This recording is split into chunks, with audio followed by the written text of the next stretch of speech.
जय श्री सीताराम मित्रों।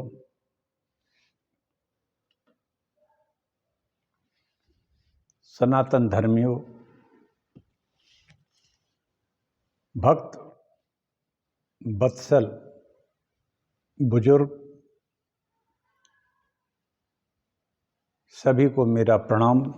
जय श्री सीताराम।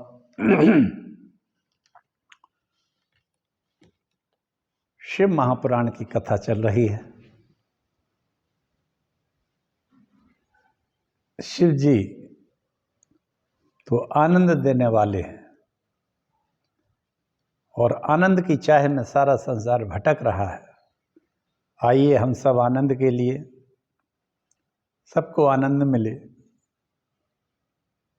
तो उन सच्चिदानंद भगवान शंकर जी की कथा आप सुनिए। पार्वती खंड चल रहा है, रुद्र संहिता चल रही है। बड़ा आनंददायक प्रसंग है। चलिए हम सब नैमिषारण्य तीर्थ चलते हैं मानसिक रूप से, और हम भगवान शंकर और माता जगदम्बा की चरित्र की कथा को सुनते हैं।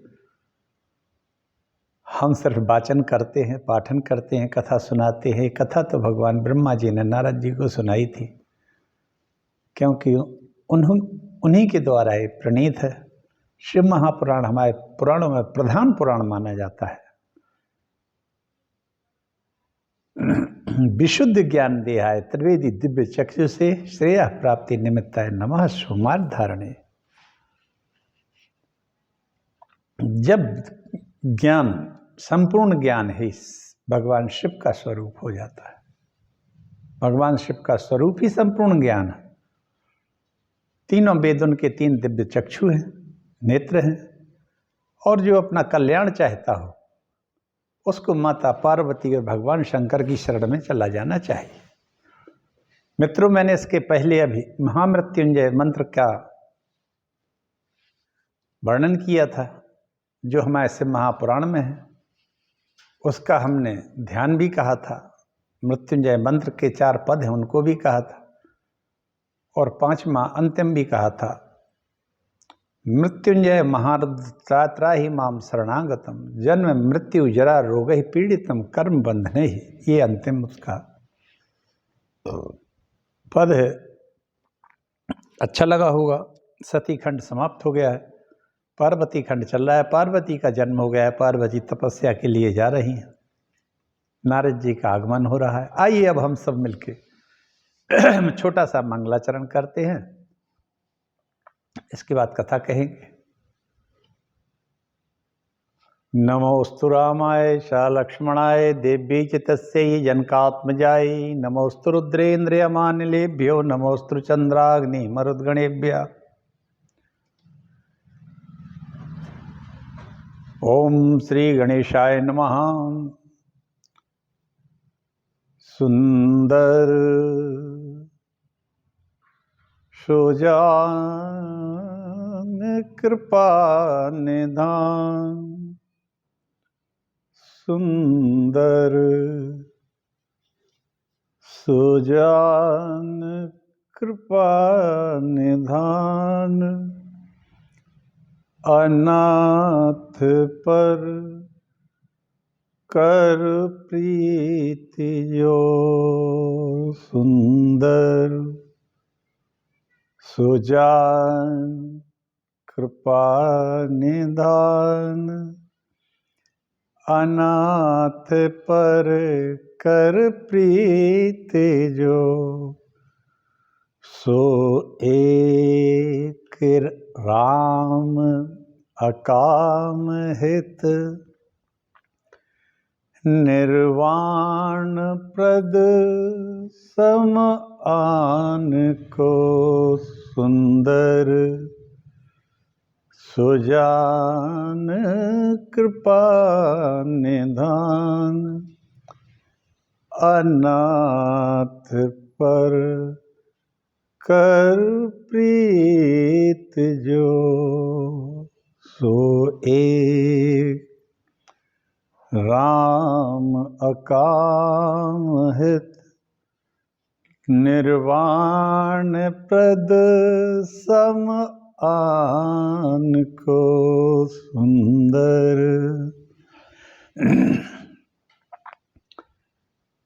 जाकी कृपा लवलेस ते मतिमंद, तुलसी गास हूँ जाकी। जाकी कृपा लवलेस ते मतिमंद, तुलसीदास हूँ पायो। आहा पायो परम विश्राम राम, समान प्रभु नाही कहूँ पायो। परम विश्राम राम, समान प्रभु नाही कहूँ।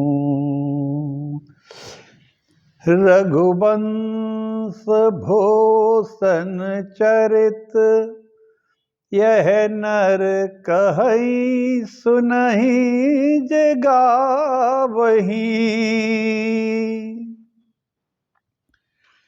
रघुवंश भूषण चरित, यह नर कहहि सुनहि जे गावहीं।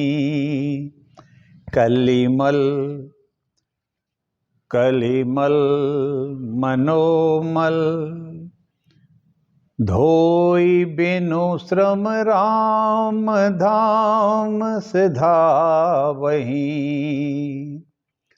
सतपंच चौपाई मनोहर, जान जो नर उर धरे। सतपंच चौपाई मनोहर, जानी जो नर उर धरे। दारुण दारुण अविद्या पंच जनित, विकार श्री रघुवर हरे। दारुण अविद्या पंच जनित, विकार श्री रघुवर हरे। सतपंच चौपाई मनोहर, जानि जो नर उर धरे। दारुण अविद्या पंच जनित, विकार श्री रघुवर हरे।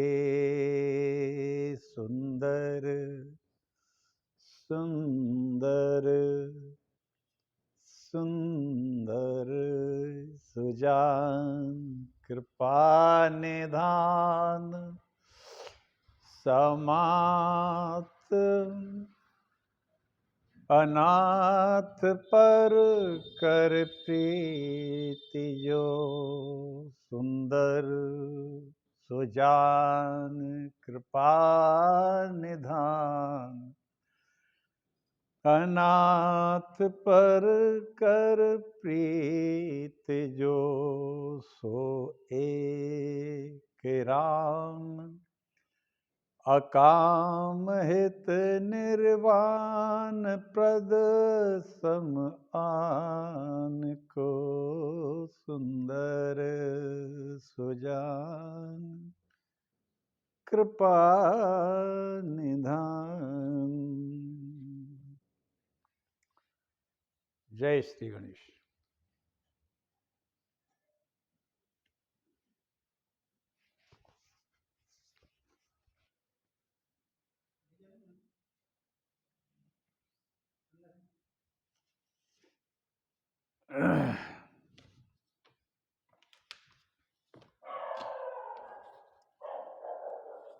शैल राज बड़ आदर दीना, पद पखार बर आसन दीना।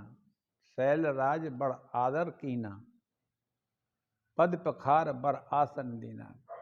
कालांतर में एक दिन शिव जी से प्रेरित नारद जी हिमालय के यहाँ पधारे। नारद जी को आया जानकर पर्वतराज बड़े प्रसन्न हुए। शिव जी की प्रेरणा से नारद जी एक दिन शैलराज हिमालय के यहाँ आए। शैलराज ने बड़ा आदर किया,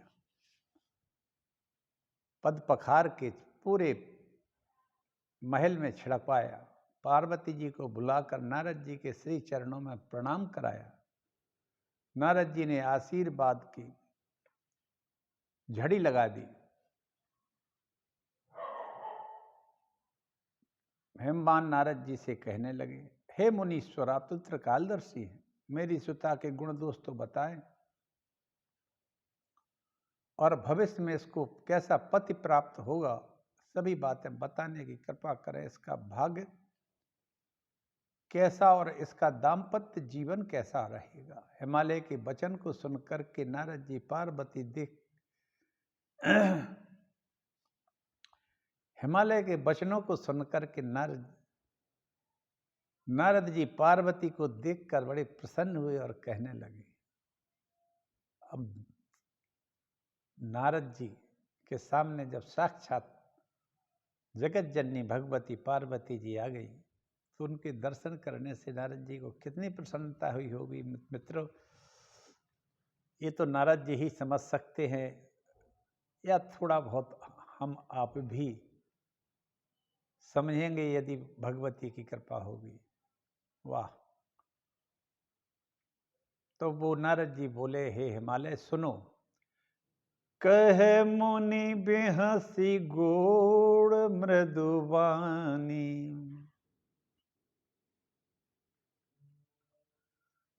कह मुनि बेहसी गोड़ मृदुवानी, सुता तुम्हारी सकल गुण खानी। सुंदर सहज सुशील सयानी, नाम उमा अंबिका भवानी। नाम उमा अंबिका भवानी। सब लक्षण संपन्न कुमारी, होई संतत पियहि प्यारी। एहि कर नाम सुमिर संसारा। वाह! नारद जी ने क्या गूढ़ वचन कहे। यही कर नाम सुमरि संसारा, त्रिय चढ़ी है पतिव्रत असिधारा। हे पर्वतराज, इसके पति के विषय में पूछा सो सुनो। इसका पति अलौकिक लक्षणों वाला तथा अविनाशी होगा। भगवान शिव अविनाशी हैं, जन्म मरण से परे है, और इसके पति जो होंगे वो ऐसा ही होगा जो जन्म मरण से परे होगा, अविनाशी होगा, लक्षणों का घर है। और तुम्हारी जी बेटी जो है, इसके नाम से सारा संसार जो भी इसका नाम लेगा, जो इसका जप करेगा, भजन करेगा, ध्यान करेगा, वो इस संसार सागर से पार हो जाएगा। लेकिन इनके पति का सुन लो। जोगी जटिल अकाम मन, नगन अमंगल वेश। अस स्वामी यही कही मिलही, परिहस्त असिरेख। पार्वती जी का हाथ दिख रहे थे, रेखाओं को पढ़ रहे थे, हस्तरेखा के भाव बतला रहे थे नारद जी। तो बोले इतने तो अच्छे लक्षण हैं इनके पति में, लेकिन एक बात है, यह नंगा होगा, योगी होगा। इसका पति योगी, नंगा, गुण रहित, अकाम, माता पिता से हीन, अमंगल वेश वाला मिलेगा। ऐसी इसके हाथ में रेखा पड़ी हुई है। इसे सुनकर पार्वती मन में सोचने लगी।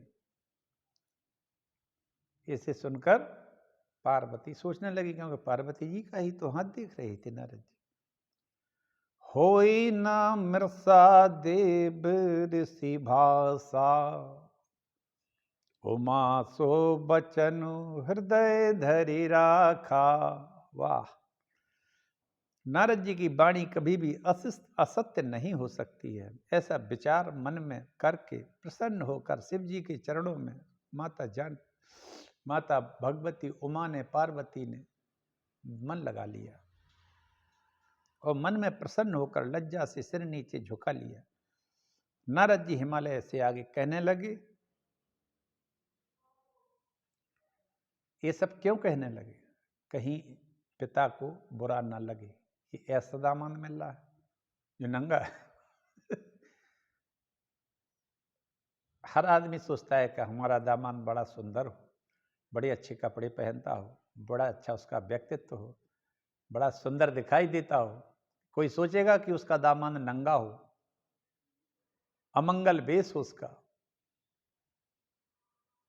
योगी हो, माता पिता से हीन हो।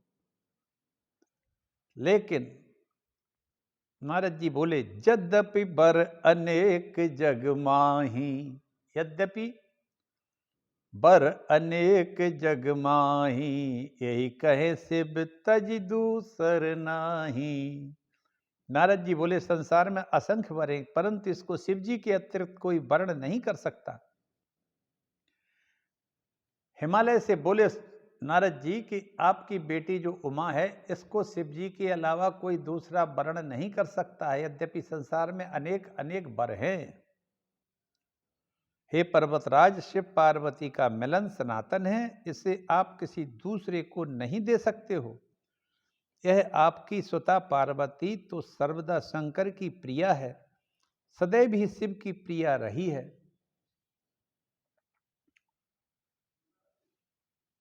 पार्वती और हिमालय के स्वप्न तथा भौम की उत्पत्ति।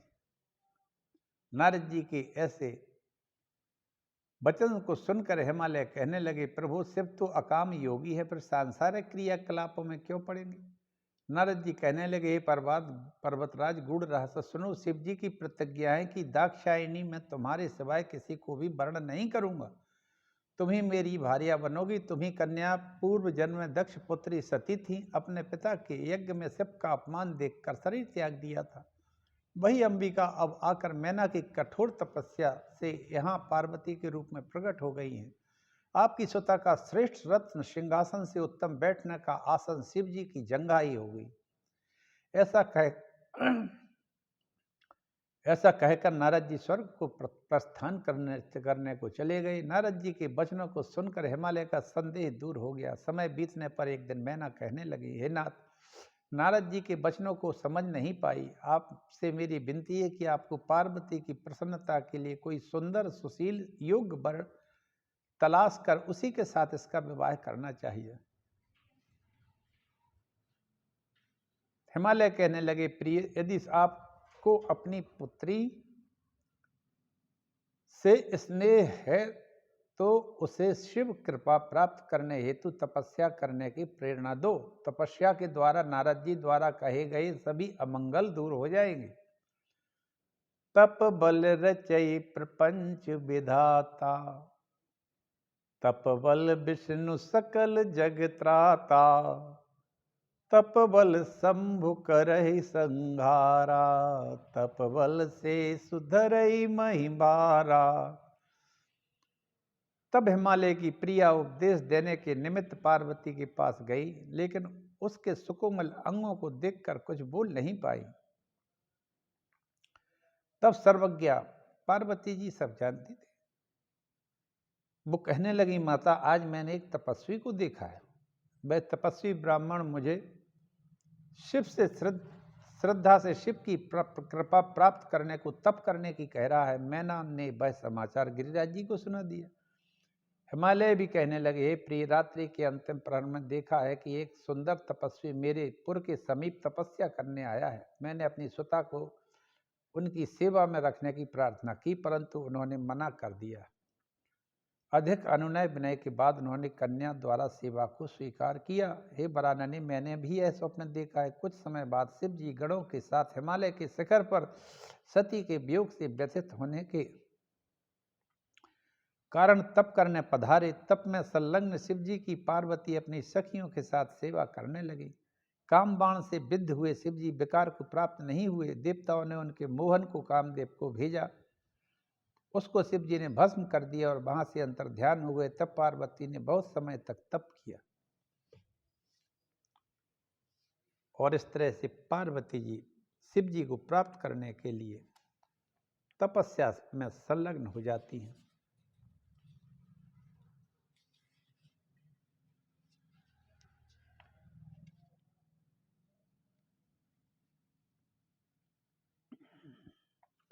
लौकिक रीति से विष्णु ने शिव जी को पार्वती के साथ विवाह करने के लिए राजी कर लिया। तब शिव ने पार्वती के साथ विवाह किया। हे नारद, यह सब चरित्र मैंने तुमको सुना दिया। आह, ब्रह्मा जी कहते हैं नारद, मैंने सुना दिया। शिव जी तो अकाम योगी,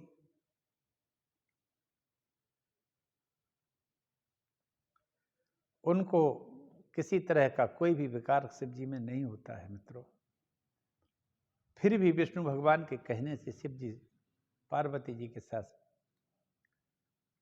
विवाह करने को तैयार हो गए। सती के गहैया प्रेम, सती के छड़ैया जोगी, काम के बचैया पूरे काम के नसैया तुम। जग के भरैया शिव, जग के भरैया काल, पशुपत गहैया पशुपति के चलैया तुम। औघड़ दिव्यादानी, औघड़ छनैया मस्त, औघड़ कहैया खासे, औघड़ नचैया तुम। सूल के धरैया रखवारी के करैया, प्रभु लाज के रखैया, आज लाज के बचैया तुम। इस तरह से नारद जी ब्रह्मा जी से कहने लगे, हे देव, शिव जी हिमालय पर तपस्या करने कब गए और काम का क्षय कैसे हुआ, शिव पार्वती किस प्रकार बंधन में बंधे, ऐसा वृत्तांत मुझे बताने की कृपा करें। नारद जी के ऐसे वचन सुनकर ब्रह्मा जी कहने लगे, नारद,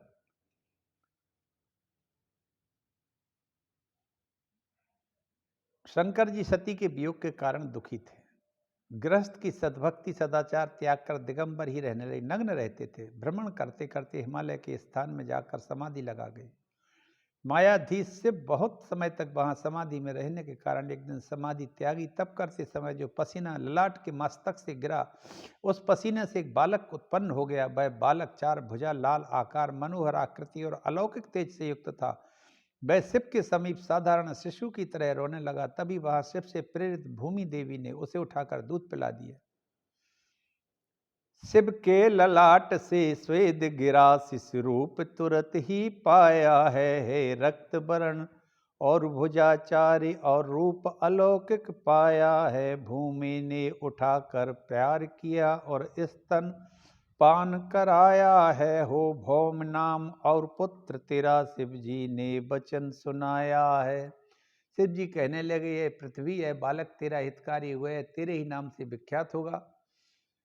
तीनों तापों से रहित, भूमि दानी और मेरे लिए सुखकारी होगा। तब शिव की आज्ञा प्राप्त कर पृथ्वी खुश होकर चली गई है। बालक भौम नाम को प्राप्त होकर युवावस्था को प्राप्त हो गया और शिव कृपा से ग्रहत्व को प्राप्त हुआ। बहुत काल तक शिव जी की सेवा करके शुक्र से भी ऊपर दिव्य लोक को प्राप्त किया। शिव जी की तपस्या से कुछ बूंदें मस्तक से पसीने की गिरी, उससे एक पुत्र उत्पन्न हो गया और वो गिरा था चूंकि भूमि पर, भूमि उसकी माता हुई और भौम के नाम से, मंगल ग्रह के नाम से वो विख्यात हो गया। उसको ग्रहों में स्थान मिला जो शुक्र से ऊपर है और इस तरह से भौम का जन्म होता है। माता भूमि के द्वारा शिव जी के जो पसीने की बूंद गिरी थी, उसी से भौम की उत्पत्ति हुई। इस तरह की आज कथा को मैं यहीं विराम देता हूँ मित्रों। कल शिव पार्वती की तपस्या का वर्णन करूँगा। आप लोगों को कथा अच्छी लग रही होगी, अत्यंत आनंद देने वाली है। माता जगदम्बा की, नारद की, ब्रह्मा की और शिव जी की सभी की सम्मिलित कथाएं इसमें हैं। शिव महापुराण हमारे पुराण रत्नों में बहुत बड़ा स्थान रखता है। सभी पुराण उत्तम हैं, सभी पुराण रत्न हैं। यथ सत्य तो यह है कि सभी पुराणों को 1,00,000 श्लोकों में बनाया था, लेकिन उसके 18 भाग करके 18 पुराण कर दिए हैं व्यास जी ने, जो हम लोगों को सुविधा है पढ़ने में, सुनने में, सुनाने में, और भक्ति भाव से परिपूर्ण है। और आप सब लोग इसको नित्य सुने। मैं टीकमगढ़ मध्य प्रदेश से डॉक्टर राजेंद्र मिश्रा रोज इसका पाठन करता हूँ, वाचन करता हूँ। ये मेरा 5वां पुराण है मित्रों। YouTube पर मेरा चैनल है हरि बोल डॉक्टर राजेंद्र मिश्रा, उसकी साइट पर जाकर आप मेरे पूरे वीडियो देख सकते हैं। और हो सके तो आप सभी लोग उसको सब्सक्राइब जरूर कर दें। जय सनातन की, जय श्री राम। ओम नमः शिवाय, ओम नमः शिवाय।